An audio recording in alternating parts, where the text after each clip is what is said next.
Well, yeah, I remember I've always covered the OJ case very closely. And it's not until you really look into it when you really see, like, for example, the Mark Furman situation. Right? He got on the stand and they asked him, have you ever planted evidence on a suspect? And he pled the fifth. Right? Right, yeah. And then people were wondering how OJ won the case. You have one of the investigators who's basically saying, I may have planted evidence. Right. I'm not going to say it because I may have done it. And that's the whole thing. And this is something you've done as well. Right. You planted evidence on people and so forth. And yes. Yeah, sometimes it comes out in court if you have a good lawyer, but most times if you have a public defender, there's the evidence. The cop is going to come up there and say, yes, this is what I found, and I'm a professional, and this is my expert opinion, and I'm lying my ass off, but... I'm the cop. I'm the cop. And it happened in certain cases where I'll protect my witness. I had a lot of informants that were gangsters, and they would snitch on their own homeboys.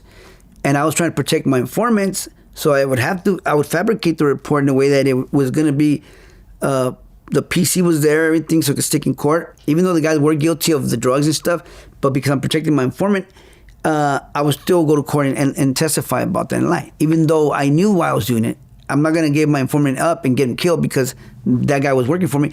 Even though at times my informants got shot up because they got exposed by somebody else. But it was just part of the job itself back then. Well, there's a video which ranks the dirtiest cops in California history. Well, right. You're number 9 on this list. Oh, I seen that, yeah. Yeah.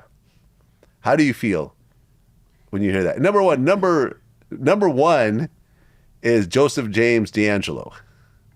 Who was a serial killer that killed like 51 people. Oh, yeah. No, I'm sorry. 13 murders, 51 rapes, 120 burglaries. Yeah, I guess he was a former cop himself. Yeah, that's wild. I mean, to be honest, it doesn't faze me one bit because I knew what I was. I was vicious, crazy, violent, dirty, you name it. I was down to go for it all the way for broke. I wasn't afraid to get killed. I wasn't afraid to kill. And it was just who I was back then. And you weren't going to stop me until they put a bullet in my head. And by the grace of God, I'm here now because of that, not because of me being this nice guy, thought about, I got to stop. I wasn't going to stop. The arrest wasn't going to make me stop. The encounter with God is what made me stop. That encounter caused me to stop, because other than that, I wasn't going to stop.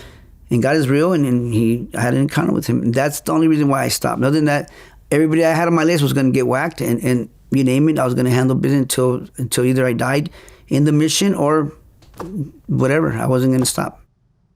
Have you ever run into any of the people that you were doing crimes with, or any of the people that you robbed, or any of the people that you planted evidence on or arrested or anything of that sort? No, I mean, I ran into gangsters in prison that were from the neighborhoods from 18th Street. And, I mean, I had a situation in Arizona with an 18th Streeter. I didn't do nothing to him, but he was accusing me of me putting his homeboys away.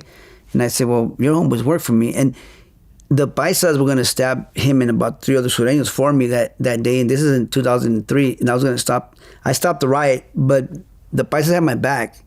And I ended up just fixing it without violence. But there was gonna be some violence.